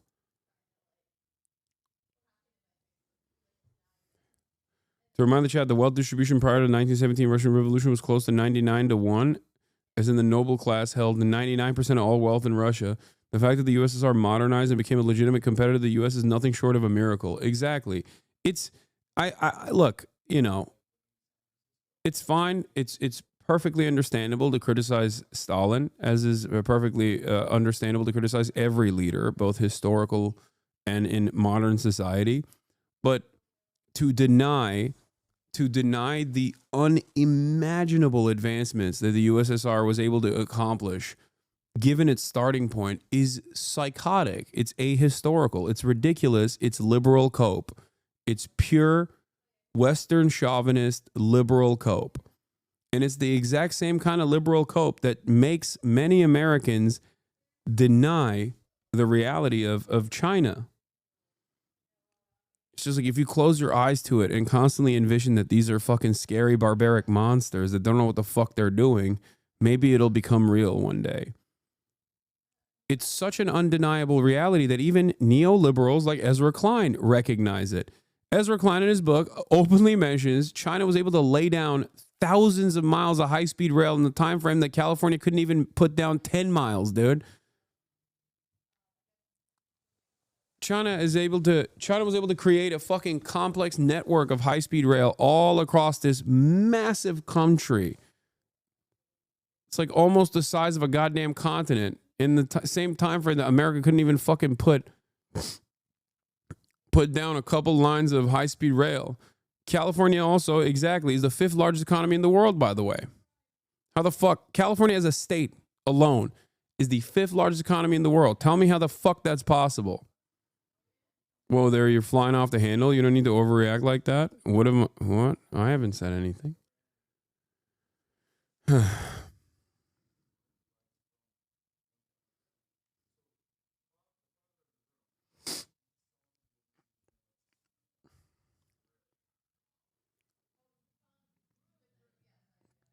Why do you never talk about the issues in China? A couple different reasons. One, I do, and you just don't see it, and you only see me talking about, good shit that China is doing. Number two, there's already an endless faucet of anti-China content out there, starting off with like real existing and valid criticisms of the Chinese governance, all the way to completely made up shit. So the question I have to you is, you have all of that everywhere else. Why do you want that here too? And then, of course, the last point that I would make is that I'm not fucking Chinese. I mean, I wish I was, but I'm not. I'm simply white Chinese in my heart and soul. And as someone who is not Chinese, I do the pro-China propaganda that I do because I want Americans to be like, why can't we have that? Why the fuck do they have that? Why can't we have that? Because that's what I want. I want this country to not resemble the more authoritarian and bad and repressive attitudes that the Chinese government has. And I want them to instead pick up on the good shit, even development, rapid urbanization, massive infrastructure projects, an infinitely more restrained foreign policy approach. That's what I want because I'm an American and I want to change the American government.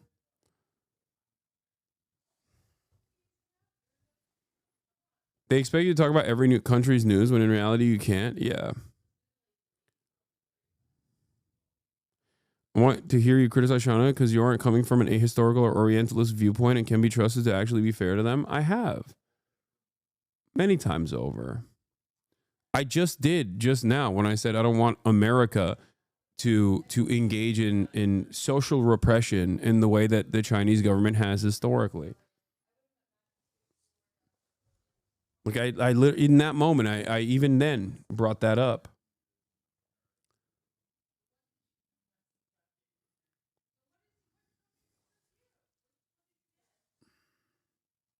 Let's continue with this March document. In 1939 into Poland, there was Allied thinking, particularly American and British thinking, that this was illegal, it violated treaties, it was criminal. Raphael Lemkin provided Jackson with the foundation for this international law, establishing a paradigm for prosecution of war. How about you go to China, man? Yeah, this is the thing. I want the American government to do, if we're going to do repression and black bagging operations, I don't want it to be against fucking random students who wrote like a newspaper article about Israel being bad and wrong. Okay. I want them to do that to like the Jack Ma's of America. Okay. Why the fuck can't we have that? You know? Yeah, do a little bit of rehabilitation to the fucking billionaires for once. Jesus Christ. Crimes. Based upon his research of the massacres of more than 1 million Armenians by the Ottoman Turks, Lemkin created the hybrid word genocide.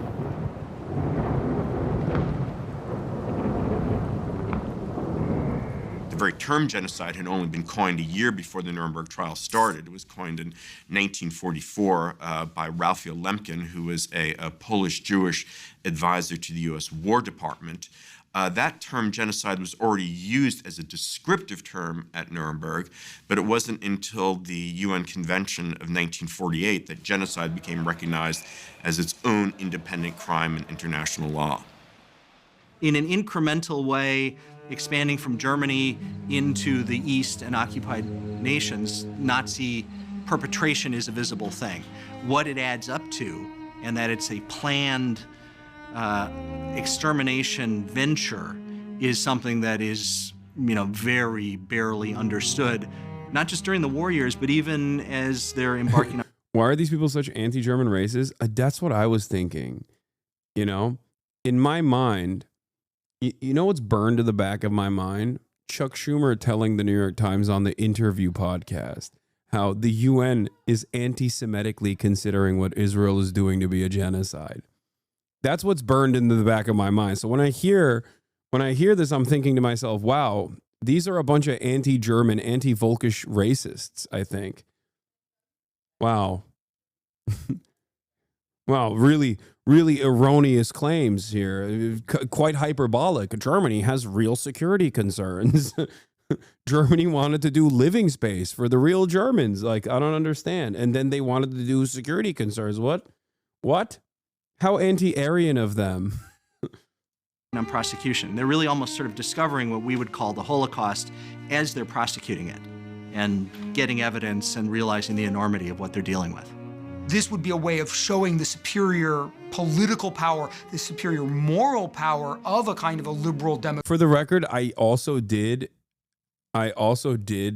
show you guys that propaganda is not unique to Israel. Germany did that. Like, Nazis also said, oh, you guys don't want us to live. Like, you don't want us to have living space. You don't care about our security concerns because you're fucking anti-German. So nothing is new here. Fascists love recycling the same exact propaganda, if not the same exact terms. democratic regime, right? So by not pursuing a purely political strategy with respect to the Nazis, but by giving them a fair trial, it was a way of saying, we're going to give you the chance you never gave your enemies, and it's going to show that we're stronger and that this is a better path for the future. So it was kind of, there was a moral argument for it, but there was also a very profound kind of political argument that this would be a more effective tool for preserving the peace going forward. The Allies chose to take the moral high ground by providing fair trials. 22 high-ranking Nazi leaders were put on trial for crimes against humanity and crimes against the peace. The historic Nuremberg courtroom 600 is still used for trials today. The Nazis committed astonishing... It's just like this Lemkin guy...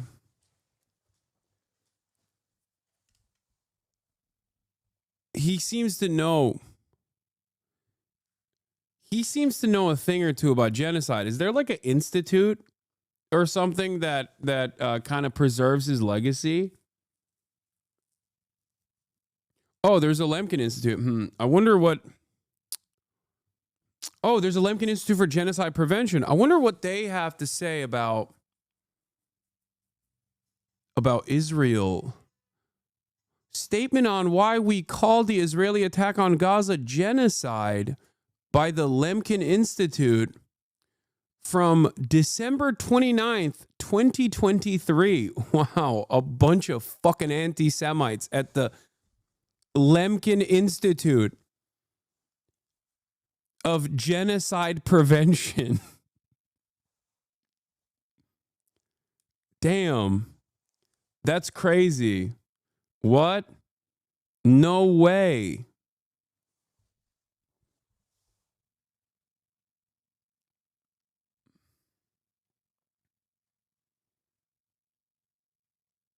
Yeah, more like the Hamas Institute.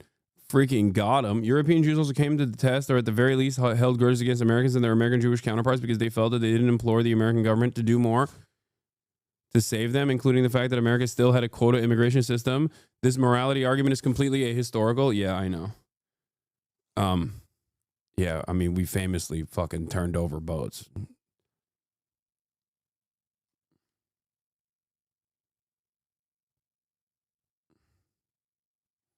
Yeah. Chuck Schumer's like,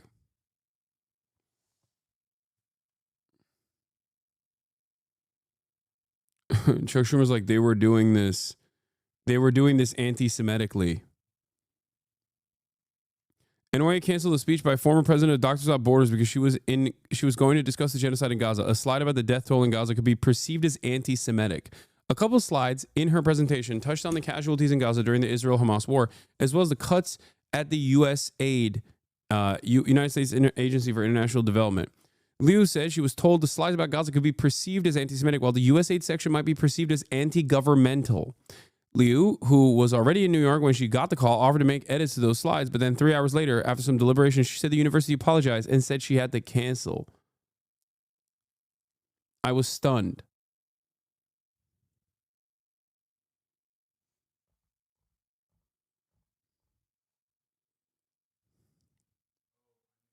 That's sick, man.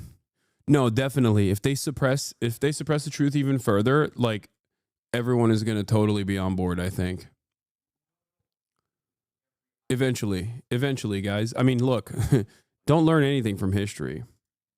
Crimes that we're all very familiar with. Nuremberg was not. And Lemkin's definition of genocide encompassed a lot more, but the U.S. and Canada pushed to disregard parts of his definition because it would label their actions against the native groups as genocidal, because they are.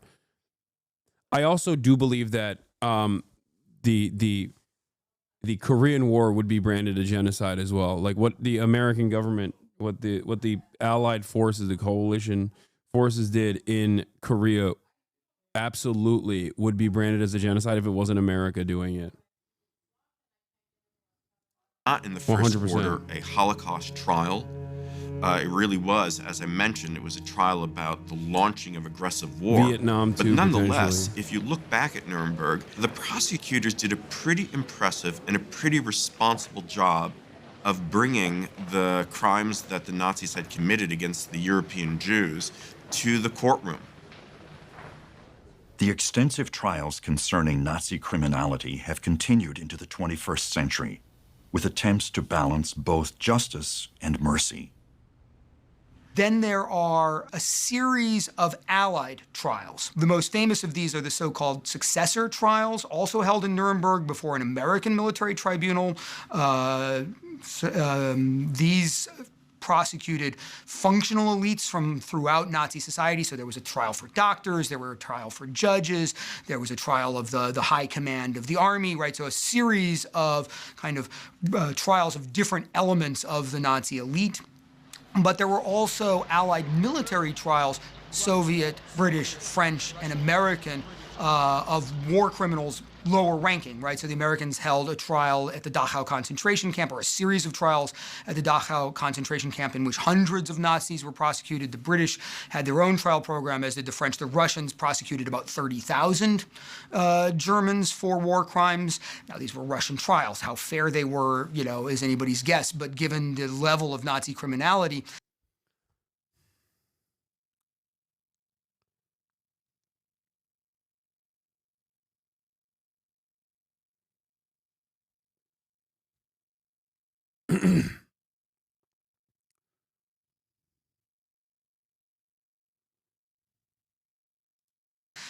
I always say it's a little bit like shooting fish in a barrel. Even the Russians managed to find a lot of guilty people in that context. As the Cold War broke out in the wake of an apocalyptic conflict, history had to be rewritten, reframing the Nuremberg trials within the context of victor's justice. Nuremberg still stands as a memorial to international justice, a reminder of the devastating consequences caused by unlawful manipulation of constitutional law for political and racial purposes. The criminal leaders of the Third Reich forced humanity. This is what history class is like in American high school. Is crazy. Bro, they went out of their fucking way. They went out of their way to just like dookie on the Soviets. Like they either did not mention their presence at all, or when they did, they were like, yeah, they were too brutal to the Nazis. This is like fucked up. They have no care for the rule of law. Unlike us Anglos, you know, we are cut from a different cloth, you know? That's no wonder Americans fucking have no idea what the fuck happened. No wonder Americans have no idea. Wait, what? What happened during World War II is crazy. Or in the aftermath of World War II. No one, oh, God damn it. Our education is so messed up. It's so bad.